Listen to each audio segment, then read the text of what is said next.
Hello friends, welcome to the world of knowledge अल्फता classes. मैं हूं आपके दोस्त तारिश अमीन।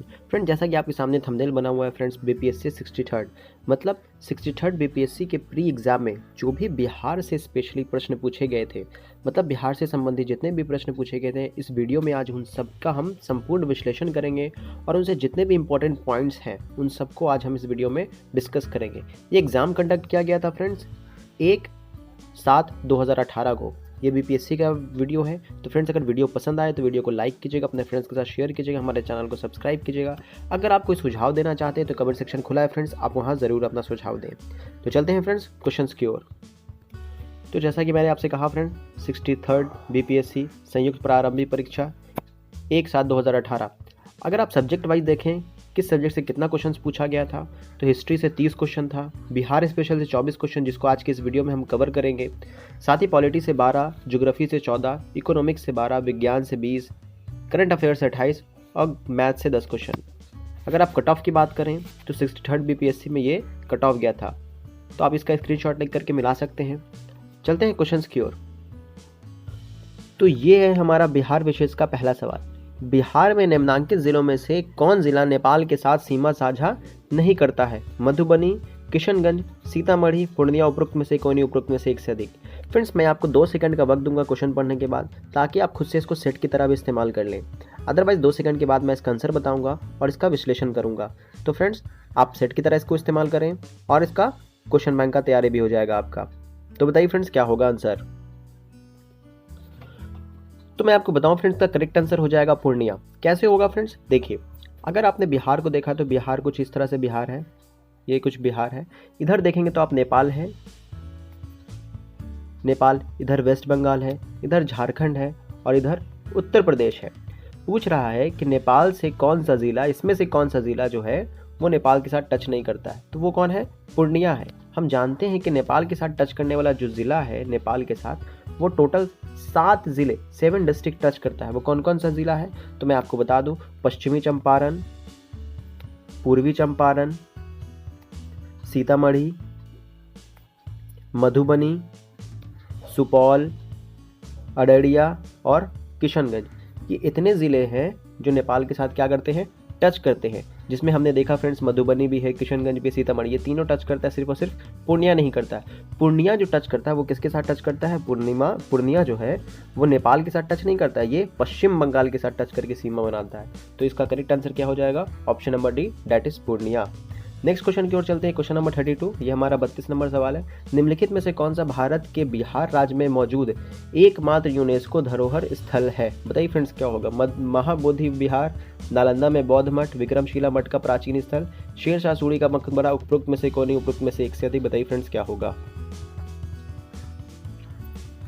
And the correct option is option number E, that is उपरोक्त में से एक से अधिक। क्यों फ्रेंड्स? क्योंकि बिहार के 2 प्रमुख स्थल ऐसे हैं जो यूनेस्को द्वारा वर्ल्ड हेरिटेज सिटी में शामिल किया गया है। 2002 में, सबसे पहले 2002 में महाबोधि मंदिर, ये महाबोधि मंदिर जो है बोध गया में है, इसको शामिल किया गया था।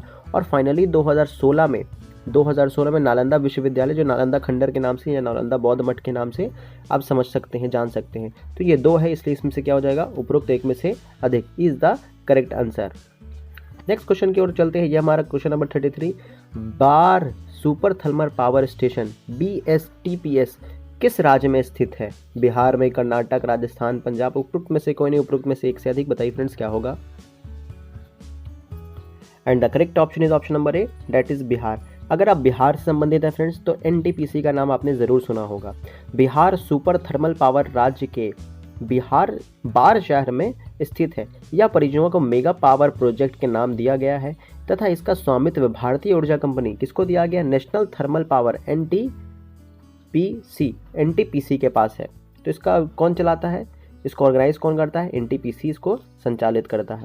आगे बात करते हैं नेक्स्ट क्वेश्चन की ओर। 34, बिहार प्रोविंशियल किसान सभा का गठन कब हुआ था? प्रोविंशियल मतलब यहाँ प्रांत है। 1920, 1939, 1931, 1932। उपरोक्त में से कोई नहीं, उपरोक्त में से एक से अधिक। बताइए फ्रेंड्स, क्या होगा? And the correct option is option number A, that is 1929।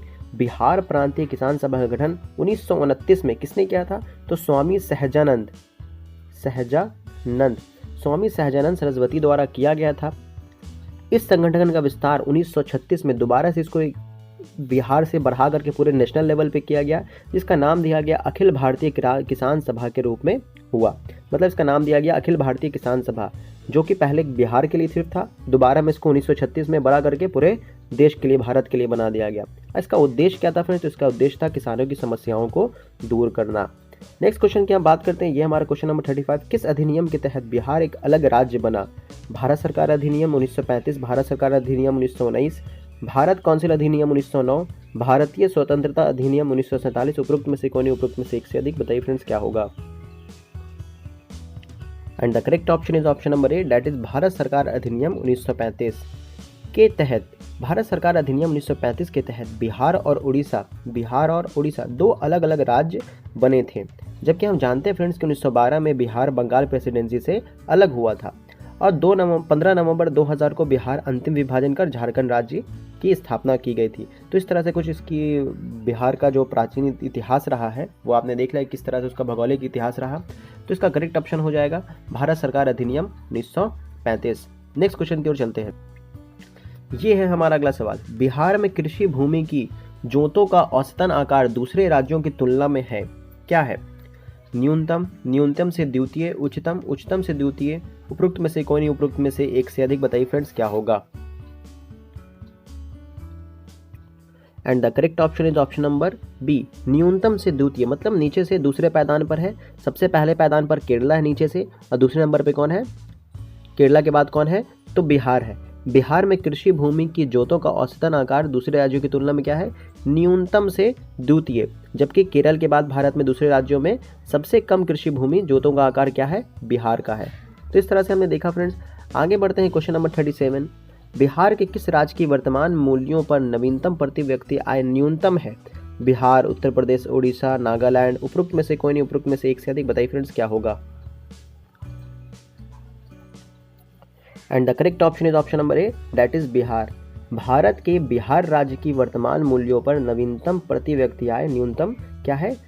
सबसे कम है। कितनी थी फ्रेंड्स? तो 38,546 रुपया। 38,546 रुपये ये वार्षिक आय थी, जो कि अन्य राज्यों की तुलना में क्या था? बहुत कम था। ये कब का डेटा है फ्रेंड्स? तो 2018 का डेटा है।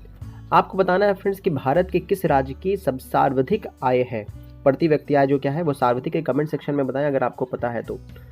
नेक्स्ट क्वेश्चन की बात करते हैं, क्वेश्चन नंबर 38। बिहार में नवीनतम वार्षिक प्रति व्यक्ति बिजली का उपभोग है? न्यूनतम, न्यूनतम से द्वितीय, उच्चतम, उच्चतम से द्वितीय, उपरोक्त में से कोई नहीं, उपरोक्त में से एक से अधिक। बताइए क्या होगा? And the correct option is option number A, that is न्यूनतम। बिहार में नवीनतम वार्षिक प्रति व्यक्ति बिजली का उपभोग, मतलब बिहार जो है सबसे कम बिजली का इस्तेमाल करता है, कंजम्पशन करता है। 2012-13 का रिकॉर्ड है फ्रेंड्स, 2012-13 का।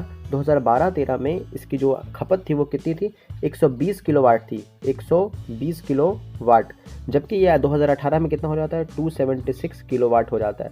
धीरे धीरे ये खपत बढ़ रहा है। ये जो भी डेटा है मेरे पास 2018 का डेटा है, इसके बाद का आप अपडेट हो जाएंगे। आगे बात करते हैं नेक्स्ट क्वेश्चन की ओर। Question number 39। बिहार में प्रति 1 लाख जनसंख्या पर सड़क की लंबाई है? न्यूनतम, न्यूनतम से द्वितीय, उच्चतम, उच्चतम से द्वितीय, उपरोक्त में से कोई नहीं, उपरोक्त में से एक से अधिक। And the correct option is option number E, that is उपरोक्त में से कोई नहीं। क्योंकि बिहार आर्थिक सर्वेक्षण 2016-17 के अनुसार बिहार राज्य में सड़क का जो घनत्व था वो कितना था फ्रेंड्स? 201.5 थी, जो राष्ट्रीय आंकड़ा के अकॉर्डिंग कितना था? 371.9 से काफ़ी कम है। तो बिहार के तुलना में यूपी, हरियाणा में भी सड़क घनत्व क्या है? कम है। अतः इनमें से कोई भी सही विकल्प नहीं है। तो यहाँ पे चुनना सही नहीं होगा। तो इसका करेक्ट आंसर क्या हो जाएगा? ऑप्शन नंबर ई। चूंकि ये अपडेट से जब मतलब करंट अफेयर से संबंधित सवाल है फ्रेंड्स, तो इसका डेटा मैक्सिमम चांसेस है कि आने वाले एग्जामों में इस तरह के सवाल नहीं पूछे जाएंगे, क्योंकि जो भी डेटा आएगा वो सब अपडेटेड डेटा आएगा, ये सब पुराना डेटा है। तो सिर्फ आप क्वेश्चंस को देख लें, क्वेश्चन समझ लें कि किस तरह से पैटर्न, किस तरह का क्वेश्चन पैटर्न रहता है, उसके अकॉर्डिंग आप आगे की तैयारी करें। अगला सवाल देखते हैं। निम्नलिखित में से कौन सी नदी फतुहा के पास गंगा में मिलती है? सोन, पुनपुन, सकरी, बालन। उपरोक्त में से कोई नहीं, उपरोक्त में से एक से अधिक। And the correct option is option number B, that is Punpun नदी। पुनपुन नदी फतुहा के पास गंगा नदी में मिलती है। यह नदी जो है वो क्या है? गंगा की सहायक नदी है। इस नदी का उद्गम कहाँ होता है? तो झारखंड से उद्गम होता है। झारखंड में कहाँ? झारखंड में एक ज़िला है जिसका नाम है पलामू। झारखंड के पलामू ज़िला से यह नदी निकलती है और आकर के गंगा में फतुहा के पास मिल जाती है। दक्षिण से गंगा की सहायक नदियाँ कौन कौन सी अगर बात की जाए, ये गंगा है, ये दक्षिण साउथ बिहार है, ये साउथ बिहार। तो दक्षिण से गंगा की सहायक नदियाँ मतलब ये सब नदियाँ कौन कौन सी हैं अगर बात की जाए तो इसमें कुछ बहुत स्पेशल नदियाँ हैं, जैसे चौसा है, कर्मनासा है, बनास है, सोन है, पुनपुन है, फल्गु है, गेरुआ है इत्यादि। ये सारी नदियाँ क्या है? दक्षिण भारत की सहायक नदियाँ हैं। आगे बात करते हैं, नेक्स्ट क्वेश्चन की ओर चलते हैं। क्वेश्चन नंबर 41, कोपेन के जलवायु वर्गीकरण के अनुसार उत्तर बिहार की जलवायु किससे प्रदर्शित की जाती है? CWG, AW, CAW, CBW, उपरोक्त में से कोई नहीं, उपरोक्त में से एक से अधिक। बताइए फ्रेंड्स क्या होगा? And the correct option is option number A, that is CWG। Koppen के जलवायु वर्गीकरण के अनुसार उत्तरी बिहार, ये उत्तरी बिहार की बात करें, नॉर्थ बिहार की जलवायु को किससे प्रदर्शित किया जाता है? CWG से दर्शाया जाता है। इस वर्गीकरण के अनुसार बिहार का अधिकांश भाग जो है वो CWG और AW विभाग के अंतर्गत आता है। आगे बात करते हैं, नेक्स्ट क्वेश्चन की ओर चलते हैं। ये हमारा क्वेश्चन नंबर 42, मुजफ्फरपुर, दरभंगा तथा चंपारण जिले में कौन सी मिट्टी अधिकांशतः पाई जाती है? काली मिट्टी, नवीन जलोढ़, प्राचीन जलोढ़, लाल मिट्टी, उपरोक्त में से कोई नहीं, उपरोक्त में से एक से अधिक। बताइए क्या होगा? And the correct option is option number B, that is नवीन जलोढ़। जैसे जलोढ़ को कचाड़ी मिट्टी भी कहते हैं फ्रेंड्स। आप जानते हैं कि जलोढ़ दो प्रकार का होता है, एक नवीन जलोढ़ होता है, एक पुरानी जलोढ़ होता है। नवीन जलोढ़ को हम खादर भी कहते हैं और पुरानी जलोढ़ को बांगर भी कहते हैं। तो दरभंगा, मुजफ्फरपुर तथा चंपारण जिलों में नवीन जलोढ़ मिट्टी की बहुलता पाई जाती है। दरभंगा में, मुजफ्फरपुर में, चंपारण में ज़्यादातर नवीन जलोढ़ पाया जाता है। इसे खादर मिट्टी के नाम से भी जाना जाता है। यह मिट्टी जो होती है बहुत उपजाऊ मिट्टी होती है। और इसका निर्माण कैसे होता है? तो नदियों के निक्षेपण से जलोढ़ मिट्टी का निर्माण होता है। आगे बात करते हैं क्वेश्चन नंबर 42, बिहार का सर्वाधिक जूट उत्पादन जिला कौन सा है? सिवान, गया, वैशाली, पूर्णिया, उपरोक्त में से कौन नहीं, उपरोक्त में से एक से अधिक। बताइए फ्रेंड्स क्या होगा? And the correct option is option number D, that is Purnia. Bihar में सर्वाधिक मात्रा में जूट उत्पादन पूर्णिया जिले में किया जाता है। फ्रेंड जो भी मेरे पास अभी मैं क्वेश्चन बता रहा हूँ वो 2018 का डेटा है। जब अभी आप बात करेंगे 2020-21 की बात करेंगे, 2020-21 की, तो अभी जो है सबसे ज़्यादा जूट उत्पादन वाला ज़िला कौन सा है? तो किशनगंज है। तो आप डेटा से अपडेटेड हो जाएंगे। यहाँ पे क्वेश्चन आपको डेटा जो है उसमें डिफर मिलेगा, तो आप यहाँ पे ज़रूर सतर्क रहें, अलर्ट रहें, क्योंकि मैं जो भी डेटा बता रहा हूँ आपको BPSC के आंसर की से बता रहा हूँ कि BPSC ने इसका क्या आंसर दिया था, उसी के अकॉर्डिंग, डेटा के अकॉर्डिंग आपको बताया जा रहा है। तो आप अभी के डेटा के अकॉर्डिंग अपडेट हो जाएंगे। तो मैंने कहा option number D is the correct, that is Purnia. Purnia जिले के पूर्वी भाग में नदियाँ एवं प्राकृतिक स्रोत से बने कभी ना सूखने वाले दलदलीय क्षेत्र मिलते हैं तथा वह क्षेत्र जूट उत्पादन के लिए काफ़ी सहायक होते हैं और प्रसिद्ध भी हैं। तो इस तरह से हमने आगे देख लिया क्वेश्चन। आगे बढ़ते हैं, नेक्स्ट क्वेश्चन की ओर चलते हैं। ये है हमारा अगला सवाल, त्रिवेणी नहर किस नदी पर निर्मित है? कोसी पर, सोन पर, गंडक पर, कमला पर, उपरोक्त में से कोई नहीं, उपरोक्त में से एक से अधिक। बताइए फ्रेंड्स क्या होगा? And the correct option is option number C, that is Gandak नदी। त्रिवेणी नहर का निर्माण बिहार के चंपारण जिले, किस जिले में हुआ है? तो चंपारण जिले में हुआ है, गंडक नदी पर किया गया है। चंपारण जिले में गंडक नदी बहती है जिसके ऊपर त्रिवेणी नहर का इस्तेमाल किया गया है, बनाया गया है। इस परियोजना के तहत त्रिवेणी घाट के पास गंडक नदी पर 740 मीटर लंबा बैराज बनाया गया है, एक हौज बनाया गया है, बैराज बनाया गया है। बैराज से बिहार में त्रिवेणी, तिरहुत एवं दोन नहर निकलती है। तो बैराज के ऊपर से 3 नहरें निकलती हैं, एक त्रिवेणी निकलता है, एक तिरहुत निकलता है एवं एक दोन निकलता है। तो आपसे सवाल था त्रिवेणी नहर किस नदी पर है? तो गंडक नदी पर है। अगर ज़िला पूछेगा तो कौन सा ज़िला हो जाएगा? तो चंपारण ज़िला हो जाएगा। कितना लंबा बैराज है? तो 740 मीटर लंबा बैराज बनाया गया है जिससे 3 नहरें निकलती हैं, त्रिवेणी, तिरहुत एवं दोन। अगला सवाल, जैन धर्म के प्रवर्तक महावीर जी का मोक्ष स्थान कहाँ स्थित है? मनेर, राजगीर, पावापुरी, जलान फोर्ट, उपरोक्त में से कौन, उपरोक्त में से एक से अधिक। बताइए फ्रेंड्स क्या होगा? Question number 45।